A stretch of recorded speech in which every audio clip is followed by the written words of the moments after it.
to the Free Kick Podcast. My name is Todd, and I got to start off the episode by saying thank you to you guys for just continuing to listen to the podcast, read the articles, check out the goals breakdown videos, because this is tough. This is tough for anybody to watch the Union have one win in the last 17 games. Last win coming May 18th against New England Revolution, a 10-man New England Revolution team, I should add. And funny enough, the Union take on New England on this upcoming Wednesday. And will the Union finally be able to get a victory? I don't know. We shall see. And I thank everybody for listening last night to the live post-game show with myself, Jose Nunez, and Mike Barrera over on the AAT Sports YouTube channel Across the Pitch. You guys seem to enjoy every time we go live. I know I've had multiple people reach out and say, hey, we really appreciate this, even though the season's not going the way that anybody would have won it. And I didn't even realize this until Jose brought it up last night. Not only on the Union in last place in the Eastern Conference, but they sit in 27th place in the Supporters Shield standing. And who would have thought that the Union would be in contention for the wooden spoon? I most certainly wouldn't. And I mentioned this on the show, just you guys know how I always do, making my season prediction videos before the first game of the season. And I was not even thinking that the Union would be in the bottom three. Didn't even cross my mind. I mean, it's crazy when you look at it. The Union are actually in 28th now.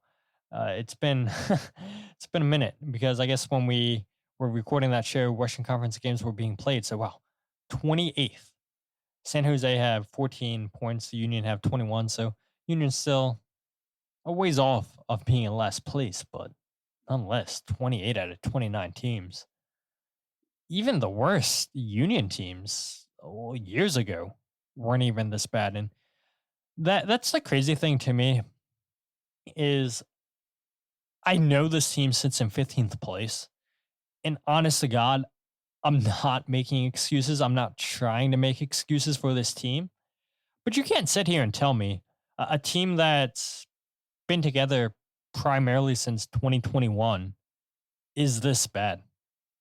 You can't. I can't be convinced of that these same players are that suddenly that bad. Suddenly the worst team in the Eastern Conference. I can't be convinced of that.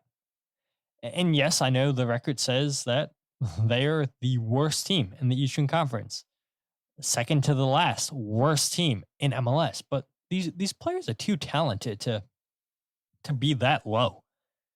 But the Union aren't finding ways to close out games. They're not finding ways to get victory. And, you have to play the full games. You can't play the game in spurts. And because if you did that, then everybody's going to be nitpicking their best moments in games and say, well, if we take these 5 minutes, if we take these 6 minutes, then we would be undefeated in MLS. And that's not how the games work. You play a full 90 minutes plus stoppage time. And unfortunately, the Union just aren't a great team. I don't think the players are bad. I just think that they need more players. I've said that so many times. You guys have said it. That's the whole reason why fans are wanting to protest, because they want ownership to spend more money. They want ownership to sell the team. And Jim said this a while ago, that it's only going to be the current players that get the team out of the rut that they're in. If the team were to sign any new players, it would be too late. And the good thing is the transfer window opens up in a few more days on July 18th. But by the time that happens, you're only going to have 8 games left on this season. And is that enough to really make up ground and make a playoff push? The crazy thing is the Union are only 5 points out on the last playoff spot. which tells you how flawed this playoff system truly is. It's truly bad. To be a team with 26 points like Nashville, to be in a playoff spot, it's laughable.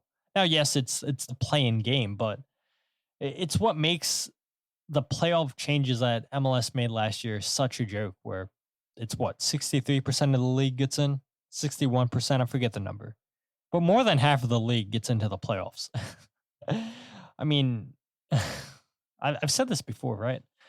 And I think I said this at the beginning of the year, where if you're a team that's not getting in the playoffs, then there should be serious questions asked about you as a manager, why you weren't in the playoffs when everybody makes it.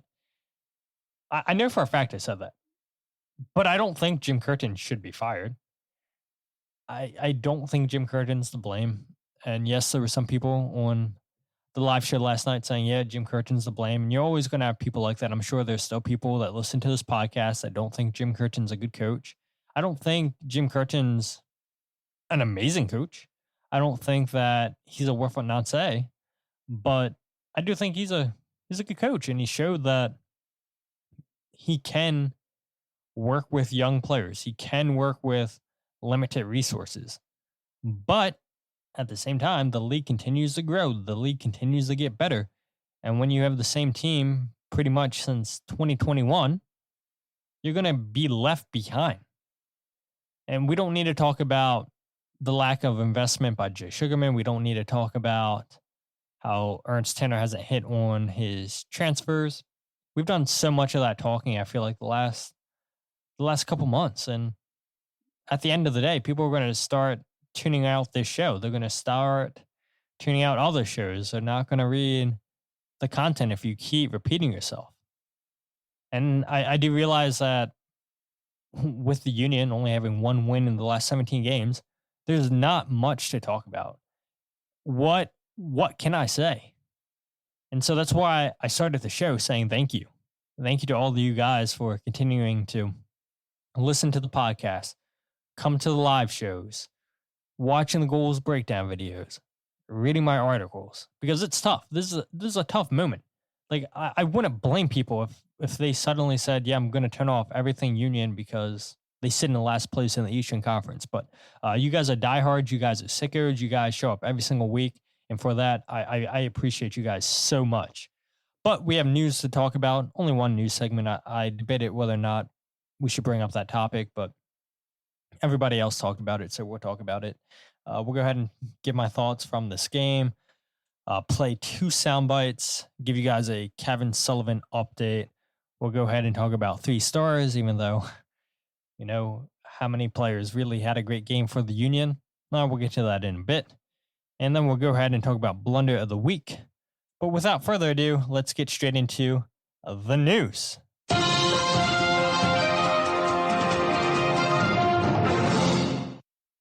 All right, so the talking point that every single person was talking about this past week was the U.S. men's national team did the right thing in firing Gregg Berhalter. A bad man can't hurt us anymore. But you see reports out there that the U.S. is potentially considering Steven Cherundolo, the LAFC manager, and fans aren't happy with that. And so I don't plan on spending a lot of time talking about Gregg Berhalter. As you guys know, I don't talk a lot about the U.S. men's national team just because, like, I'm just tired of the national team topics on social media, just watching these absolute horrid human beings with their horrible takes, the vile things that they say.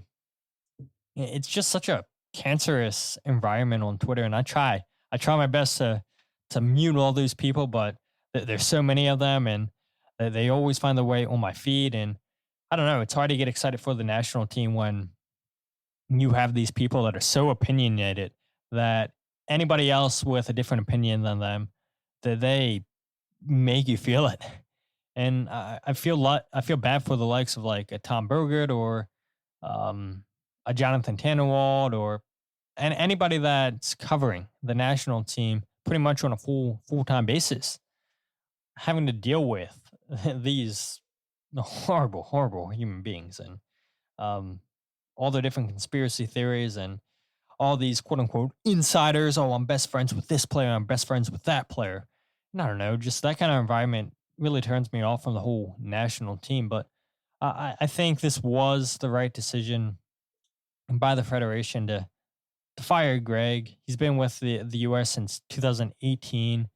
And yeah, he has a positive record of 44 wins, 13 losses, 17 draws, and 74 matches. And when you look at official competitions, he has 29 wins, 7 losses, 9 draws. He has the most trophies won out of any USMNT manager. And that's great and everything. But you look at the competition in CONCACAF. You look at the Gold Cup. You look at the Nations League. CONCACAF's a weak federation. And I get that the US can't help that. Yeah, this is the federation that they're in, and even Mexico has fallen off just so much the last few years, and there's really nobody in this federation to challenge the US. And you look at all these different competitions, Nations League over in Europe, which makes it near impossible to schedule friendlies. Qualifying, I feel like, for the World Cup, for the Euros, for all these different competitions makes it so difficult. It's like so difficult to get meaningful games against meaningful opponents. And the big gripe I think people have against Gregg Berhalter, and I'm definitely one of those people too, that his record against top 20 teams is horrible. Only 5 wins against teams in that category, with 4 of those coming against Mexico and then the 5th coming against Iran. It's not been great for Gregg Berhalter. It's not been great for this team to, play against cupcake teams, and then when the big boys come to town, you wet the bed. We saw what happened in the World Cup against the Netherlands. We saw what happened with the U.S. against Uruguay in Copa America, which ultimately cost Gregg Berhalter his job. We saw the result against Panama. It's not been a great showing, where this is probably going to be the last chance at meaningful opponents for you until the World Cup. Because I have a hard time believing that the US are going to find any time to, play matches against, the top teams in Europe, top teams in South America. Like, this was your big opportunity, and you failed. Couldn't even get out of the group stage, and it's tough. And I don't know where the federation goes from here, where fans want these top of the line managers. Yeah, the US tried to get Jurgen Klopp. Jurgen Klopp said no, and I'm glad that he said no. I really am, because I'm not a Liverpool fan, but how do you think Liverpool fans would have felt if Jurgen Klopp left Liverpool and he said, "Yeah, I'm taking a year off of coaching soccer," but then he comes back in less than a year, a couple months after he leaves Liverpool? Then those fans would have been like, "Oh, well, what's going on at Liverpool? There's a reason why Jurgen Klopp left. It wasn't because he's tired." But he sticks to his guns and says, "No, I have no interest in coaching." And why would he? What makes the US job attractive? Yeah, they play on home soil. That's great for the World Cup. To potentially win a first ever World Cup for the US in America, yeah, that sounds great and everything. I mean, you'd be a legend, but the odds of that happening are extremely slim. I don't know what the Federation has to do to convince these top managers. If you are a top manager, why would you come in? Why?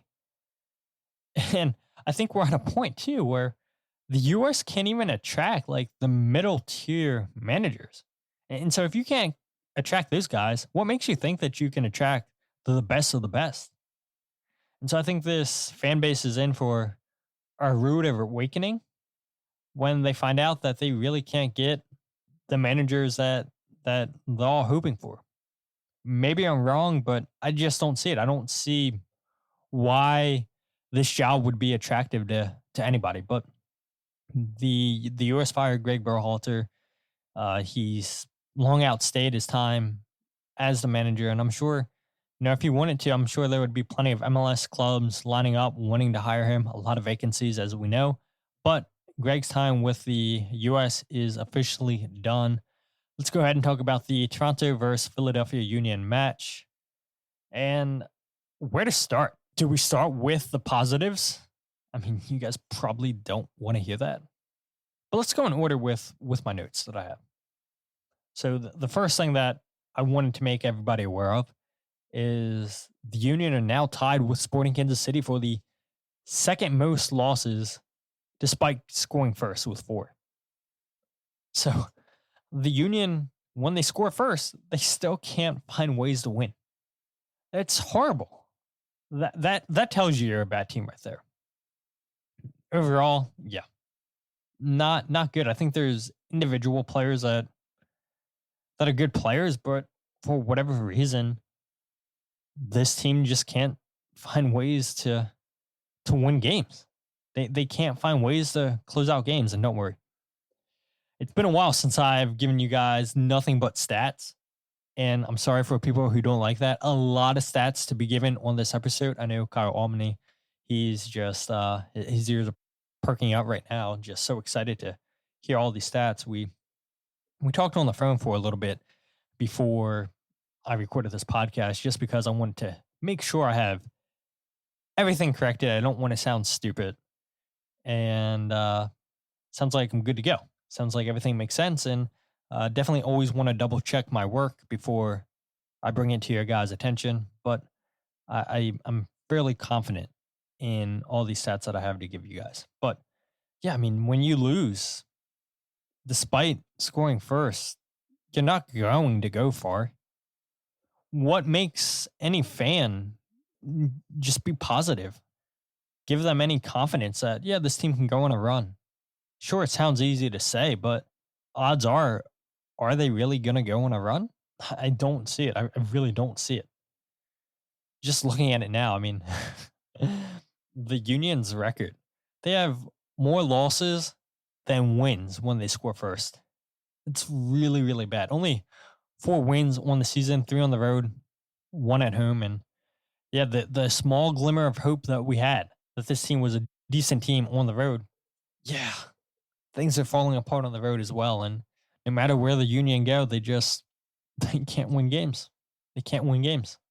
They find different ways to lose, or I don't know, maybe it's more so the same. I thought Jack Elliott, and this might be a hot take for a lot of you guys, I thought Jack Elliott actually played well. And despite him being beat by Kerr on the first goal, and then it wound up being a own goal by Jack Elliott, and then the boneheaded pass to nobody, such a risky pass to try to pass it through the middle where you really had no options. Probably should have cleared the ball. I wish there was a way to get the alt 22 cam just to see the positioning where people were for that pass. The only people that could see that are obviously the people in the stadium. But on the screen, it looked like Jack Elliott was passing nobody, just trying to pass right down the middle, and it gets intercepted by Toronto. And I know it's a hot take, 2 big bad moments by Jack Elliott, but I don't think he was horrible. I mean, he had 8 clearances, 1 out of 2 tackles won, 3 interceptions, 3 ball recoveries. He won every single duel in this game. And yeah, I know stats wise, it's not everything, but I thought positionally, he was really, really solid. And especially too, when you look, the Union came out and played 3 in the back again. All 3 center backs started this game. Glesnes, Elliott, and Lowe. You play Bizer and Kai Wagner as your wing backs. It's a formation that the Union aren't comfortable in, that Jim Curtin doesn't like deploying. But when you have players away at the Olympics, when you have players that are injured, when you have players coming back from Copa America, Jim Curtin says it all the time. You're going to try to get your best 11 out on the field and not necessarily your best formation. And so Jim Curtin, not a lot of options. Best 11 players he has to have the team playing with a 3-5-2. And I thought they looked good in it. I really did. For majority of this game, I thought the press looked the best it had ever looked before. This whole season, at least. Not ever, like ever in in the team's history, but this season, especially in the start of the second half, you saw the Union just making things so difficult for Toronto, making them turn the ball over, and the Union kind of capitalized on those chances. I thought you lost a little bit of your defensive structure when Jesus Bueno goes off the field. Jim Curtin said after the game that he was actually training in a boot essentially all week long, and he fought through the pain and said, "Yeah, I'm good to go. I'm ready to start." And plays about 59, 60 minutes in this game. And I thought once he came off, yeah, just the defensive structure, the cover that he provided, it changed a little bit. I mean, you have him and Leon Flock starting as your two sixes. They're going to give that backline cover. Yeah, they're going to be defense first, offense second. And I think that's why you saw Toronto struggle to really get any shots on target in this game. Only two shots on target. And wouldn't you know, both of those shots wound up going in the back of the net, which is not Andrew Rick's fault at all. I think he actually had a really, really good game. Put himself up there for a challenge by Awasu. Goes to punch the ball, claim the ball, and that's a big moment right there by Andrew Rick. And I thought he looked pretty confident in this game. Only had one save, didn't have much to do, but he made himself big. He commanded his box. That's something that Oliver Zemla hadn't been doing, and it was a big performance by Andrew Rick. But you start two defensive players in Jesus Bueno and Leon Flock. Of course, defensively, you're going to be sound. But it's not like this team didn't create chances either. Look at all the chances they had in the first half that they couldn't capitalize on. You had the chance by Ty Baribo, a little acrobatic attempt where he tries to go with the back heel flick in the air.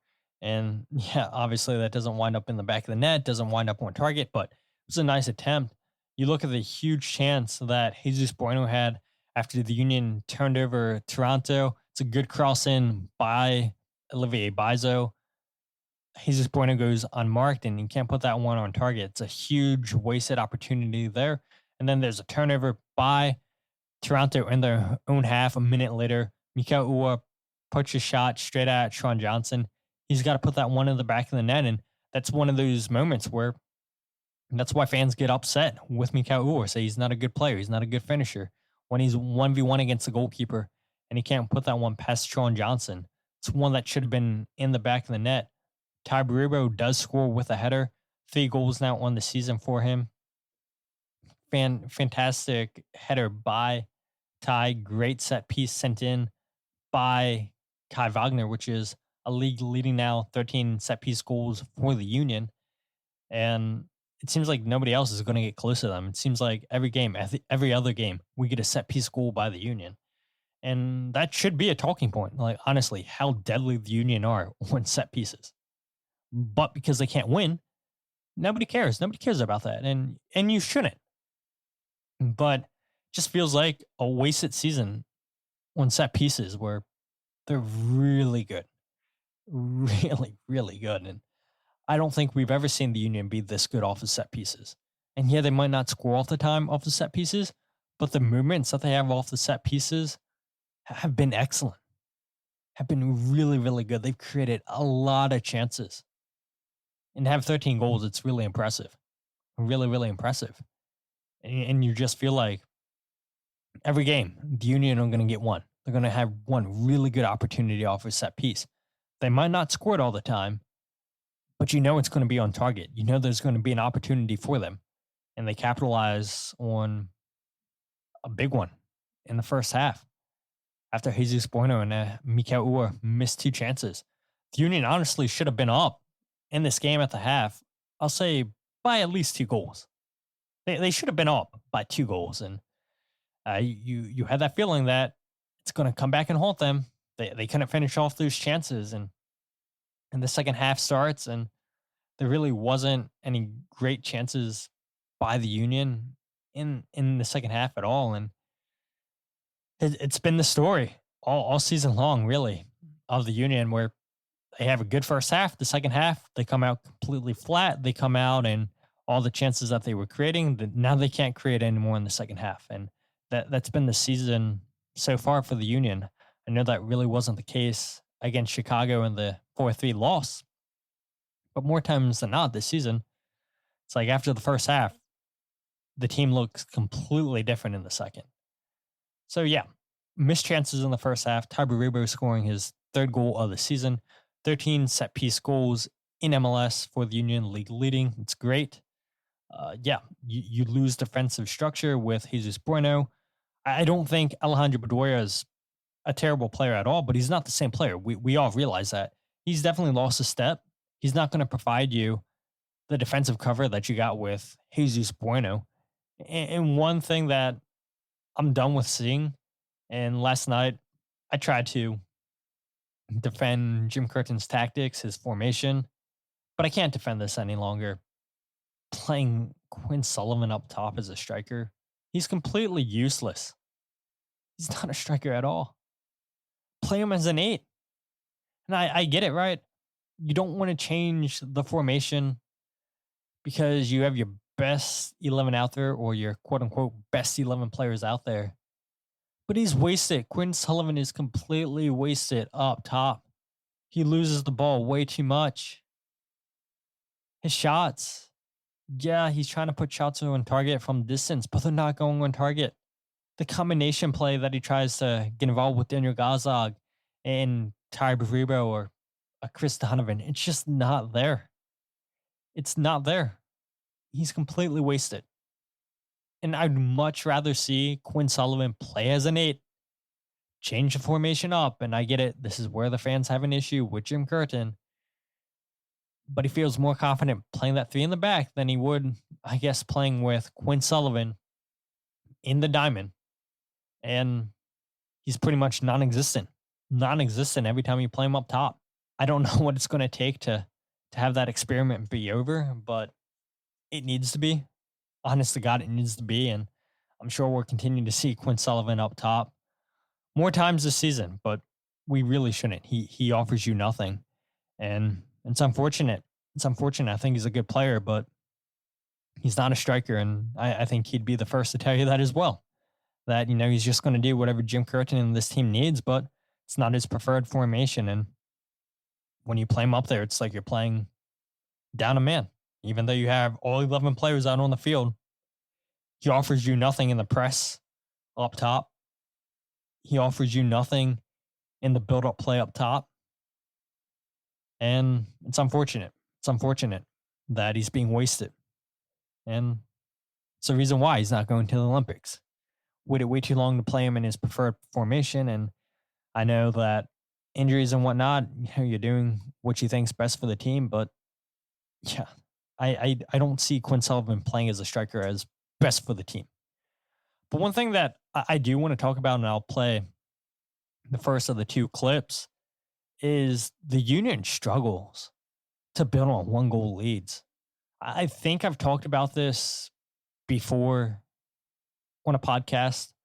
I know I mentioned this to Jim Curtin after Chicago, where I was surprised, honestly, that the Union got a 2-goal lead over Chicago.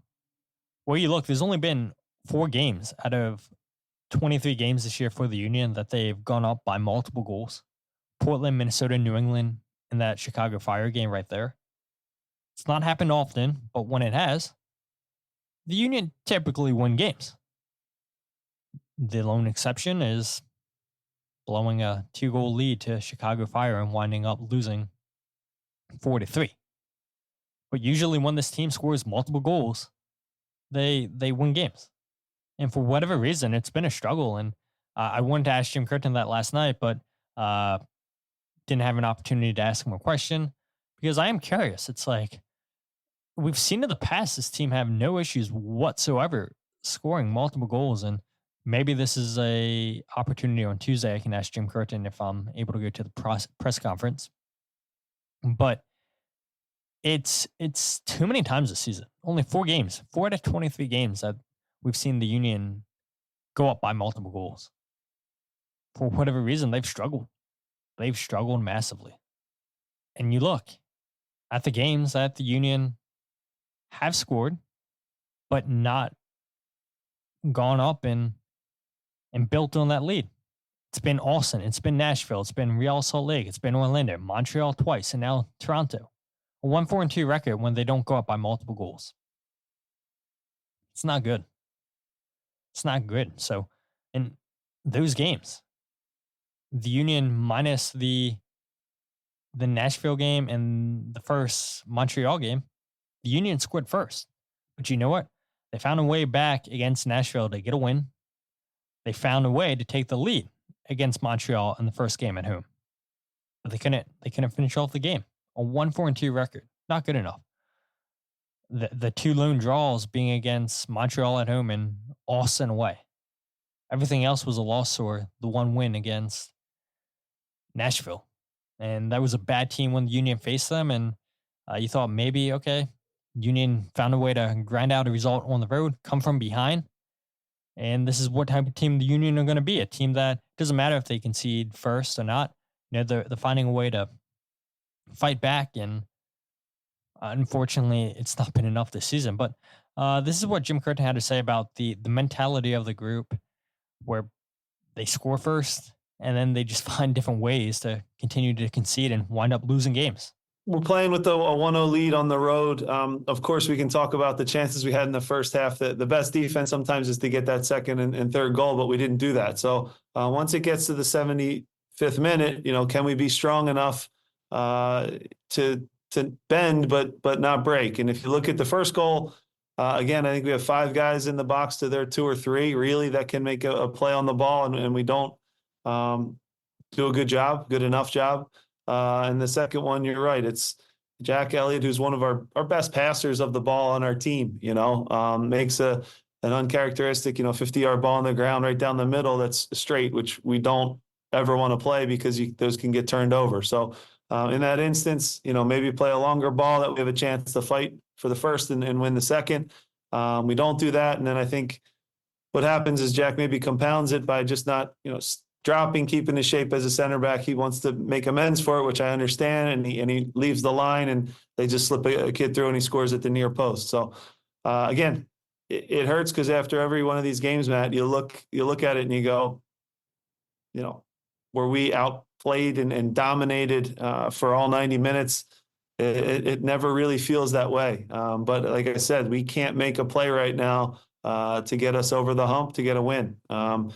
And it's not going to end until we find a way to do that. And the only cure for this, you can talk about training, running, what fitness, you can talk about tactics.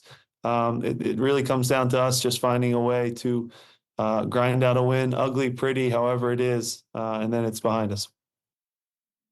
Yeah, I mean, that's all nice and everything, and that they grounded out a result against New York Red Bulls last Saturday.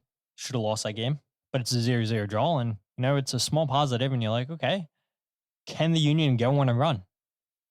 Absolutely not. They can't build off of it. And I said it, usually when the Union score multiple goals, they don't lose games. 3-1-0 record. Had plenty of chances in the first half against Toronto to go up by more than 1 goal. And they don't take those chances. And it winds up coming back and biting them in the butt. We've seen that so many times this season. And yeah, Austin, Nashville, Real Salt Lake, Orlando City, Montreal twice, Toronto, not finding ways to build multiple goal leads. And I don't know what it's going to take for this team to change that. I don't know what needs to change, and changing a head coach isn't going to do that. Not at all. It's up to the players on the field to find a way to finish off these chances. You can train, you can do different things in training, like Jim said, different formations. But at the end of the day, if the players aren't executing these chances, what can you do? You can't go out there and score a goal for them. You can't go out there and say, hey, pause the game real quick. Let me reposition these players and put them in the right position. And when that ball gets whipped in, now they're going to have a better opportunity to score a goal. Can't do that. It'd be nice, But at the same time, the other team would say, hey, wait, let us go ahead and make adjustments too. If you're going to move these guys in better scoring positions, let us set up our defense. And yeah, it doesn't work like that. But it's I don't know. I honestly don't know other than fatigue. And I think we did see some tiredness from the Union starting around the 65th minute. Like I said, I thought the structure defensively changed once Jesus Bueno went out in the 59th, 60th minute in this game. The Union's press was really, really good, and then the energy levels dropped off. And it's a shame. Thought they worked hard against Toronto. Deserved, I wouldn't even say a point. All 3 points, because Toronto's not a good team. You saw that. But at the same time, too, the Toronto fans, anybody that plays the Union would be saying the same thing. The Union aren't a good team at all. And yeah, I mean, the record shows that they're not. The record absolutely shows that they're not a good team. They find different ways to lose.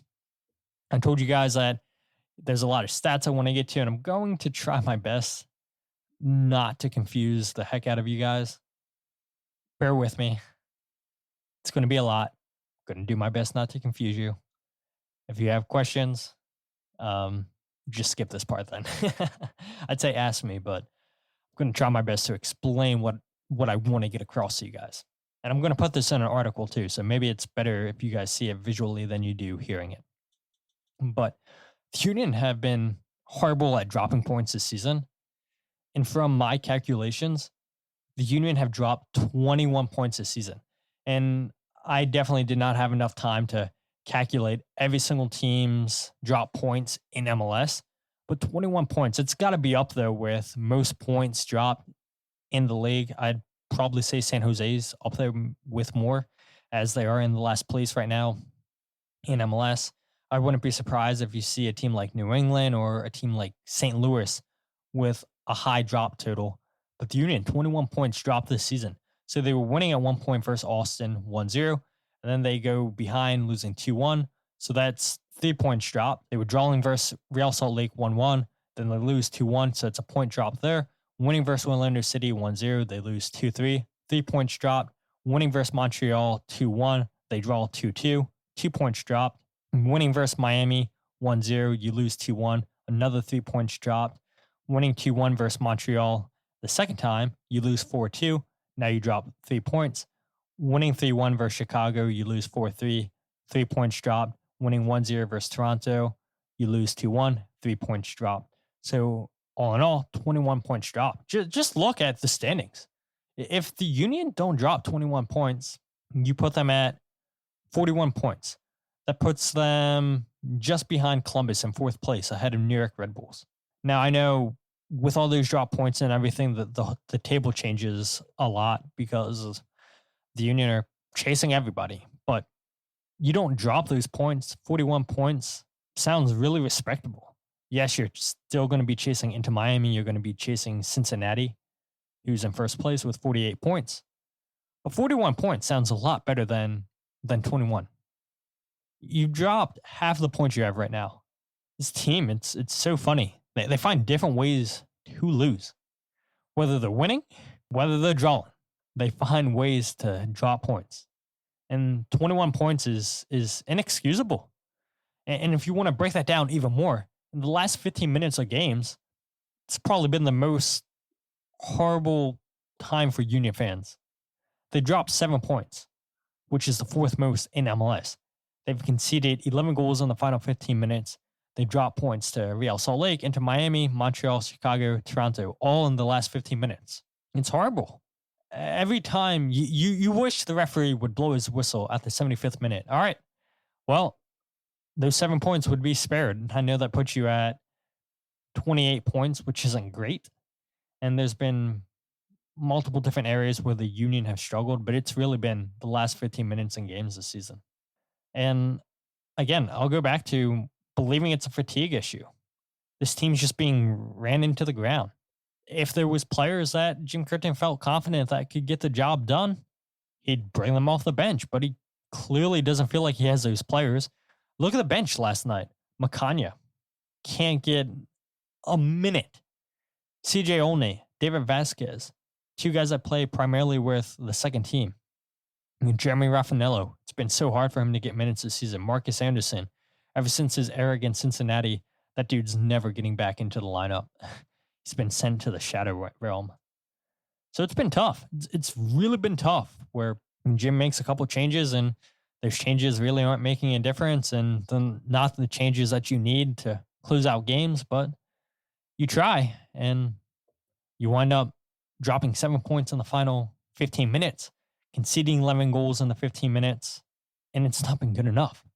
And I'm at the point where I think, even if this team does sign a player or two, it's going to be too little too late. And hopefully next season, I'm kind of at the point where I'd start getting ready for next year.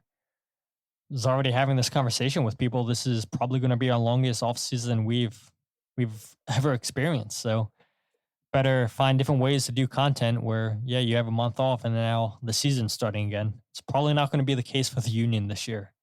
So we're going to have to find different ways to do content. But hey, look, that's why we get paid the big bucks, to find different ways to provide entertainment for you guys.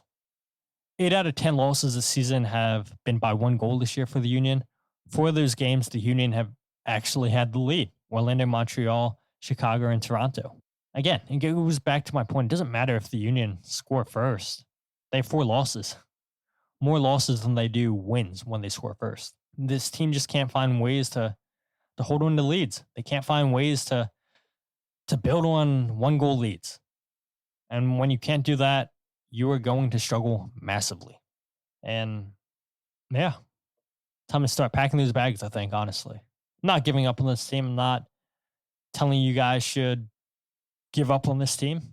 But if they somehow, some way find themselves in the playoffs, do you really feel confident that they can make some serious noise? I don't. I really don't.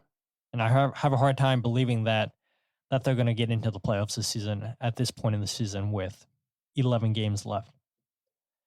All right, so the last soundbite I want to play, and I don't want to spend too long talking about this, but it was reported on the Spanish broadcast. It was said on the English broadcast that Cavan Sullivan was supposed to be with the Union in Toronto. It was reported that he was actually supposed to make his debut. And so Jim Curtin was asked after the game, what went down with that? Were those reports accurate? And this is what Jim had to say. Debut? I don't know about that, but he would have been. We wanted to bring him with the group. We wanted to have him in the 20. A decision was made right after the game finished. The Union 2 game finished. Paperwork, league rules, child labor laws in Canada different. I don't tend or pretend to understand all. So that's a league question, but we weren't able to have him ready. It was up to literally as our bus was leaving the parking lot trying to get it done, and it didn't work out. So I don't know all the ins and outs of why, but he wasn't able to be selected. I thought it would have been good to at least bring him, with the 20, get used to what it is on the road and be around a first team environment, which he's been around, but, games are different and travel's different. And the real MLS games are much different. So wasn't able to do that. Hopefully he can be part of the 20 back in the States. We'll see what the rules are, though. Yeah, so let's see. Will Cavan Sullivan make his debut Wednesday night? And you just know this team's going to be all in on the Cavan Sullivan PR train. Well, ignore that we haven't won since the middle of May. Let's get those emails pumping this week telling fans, hey, there's the possibility that Cavan Sullivan's going to be in the starting lineup. There's a possibility that he's going to make his debut, come out to Subaru Park. You don't want to miss this once-in-a-lifetime opportunity. Those emails are going to hit. And I just hope that, fans, don't buy into the narrative of Cavan Sullivan's going to fix the whole season. But, I just wanted to play that clip for you guys. So you guys had it on record. You guys heard it with your own ears. Cavan Sullivan was supposed to be with the Union in Toronto, but paperwork allowed that not to be possible. So let's go ahead and talk about 3 stars and then quickly blunder of the week. So 3 stars, and I know this is so difficult to pick because of the Union's loss. Number 3, Tyberibo, 1 goal. Uh, yeah, I mean, he scored a goal. Scored a goal. 3 goals now in the season. Great header by him. The Union didn't create a ton of opportunities for him. The one opportunity that Kai Wagner creates off of the set piece, he finds a way to put it in the back of the net. Number 2, Jesus Bueno. He definitely should have had a goal on that Olivier Bizer cross. 7 ball recoveries. I thought his tracking was good. I don't care what Foot Mob's ranking says of 6.2 rating. I don't care. The eye test would say that Jesus Bueno tracked well, protected that back line well, and as soon as he went off, the defensive structure changed. It absolutely changed. So I'd say Jesus Bueno, number 2. And number 1, Kai Wagner, 1 assist, only 1 chance created, and didn't really have any defensive stats that popped off the charts that are worth mentioning. But I thought that he actually stayed back more than he normally does. I thought he defended Bernadeschi well. And this was a game that he had to be solid defensively. He had to be solid defensively going against such a good winger. And he was. I think Kai Wagner shut down Bernadeschi. And when a free kick opportunity came up, Kai Wagner provided. But other than that, I mean, it's difficult. And I think I really wanted to put Jack Elliott in here because I do. I will die on that hill. I think he had a really, really good game defensively. Had 2 mistakes, and those were 2 costly mistakes that led to goals. And I can't put him in the 3 stars, but man, if you take away those mistakes, it was really, really, really good. And he's been the Union's best center back for me this season. But let's go ahead and talk about blunder of the week. And I think, we talked about Gregg Berhalter getting fired because of Uruguay. Well, let's go ahead and give blunder of the week to not Copa America per se, but Conmebol, the federation for South America, for the lack of preparation for Copa America. Yeah, not good. Yeah, not good at all. Really, really bad. You look at the fields, they've not been great. The seams are horrible. The ball's bouncing way too much. You read the reports that the fields got laid way too late. The refereeing has been horrendous. Look no further than the game between the U.S. and Uruguay, where the U.S. just got slapped around. And you know what happened? No cards. No fouls given to Uruguay like it was for the United States. And Jesse Marsh actually came out and said that there's been more fouls given against CONCACAF teams than the teams from South America. And he's not been happy with the refereeing. You look at the VAR call against the USA and the goal that Uruguay scored. Looked like it was offsides, but the goal was given. Not a great display at all by the referees in this tournament. You look at the safety of the fans. Uruguay, obviously everybody knows what happened with Darwin Nunez and the Uruguayan players going into the stands, fighting the Colombian fans. And you hate to see that. You hate to see any sort of violence, but apparently there's been a lack of security for the players' families all tournament long. And the players felt like they had no other choice but to take matters in their hands to protect their family. And yeah, it results in ugly seams. And then I don't think you guys, or maybe some of you guys, have seen this, but the lack of professionalism by people in the quote unquote media. There's been pictures, reports of so many media members going into press boxes wearing Argentina jerseys. It's not professional at all. I mean, we know these people are here just to get pictures with Messi, get pictures with the Argentina players, and to go in there wearing a jersey, it's so not professional. And I've seen that a couple times at Subaru Park by visiting away media. It doesn't happen a lot of times, but it's happened pretty much every single game this tournament that Argentina has been involved in. And even if they're not, people are still wearing Argentina jerseys. And this whole tournament's been a mess. Whether or not the U.S. got knocked out in the group stage is irrelevant. The whole preparation, the lack of accountability has been a joke. And that's why Conmebol is getting blunder of the week. But if you guys aren't following the podcast on social media, follow on Twitter, Instagram, and Facebook at Free Kick Pod. Wherever you get your podcast, The Free Kick. Check out the YouTube channel, youtube.com/freekickpod. Check out the Substack, thefreekick.substack.com. And I'm pretty sure that's all the links that I always link to you guys. But again, it's difficult. Can't wait to see how the Union spin this whole Cavan Sullivan narrative. Can't wait to see what fans have in store for a potential protest. And I think it's going to be bad. I think it's going to be bad. We're going to see lots of protesting, a lot of unhappy fans, and I don't blame the fans. And yeah, hopefully the fans and the team, the security guards, hopefully no violence happens like we saw in Copa America. Hopefully it can be a peaceful protest, and hopefully people feel happy with the decisions that they're making, and we'll see if any changes get made.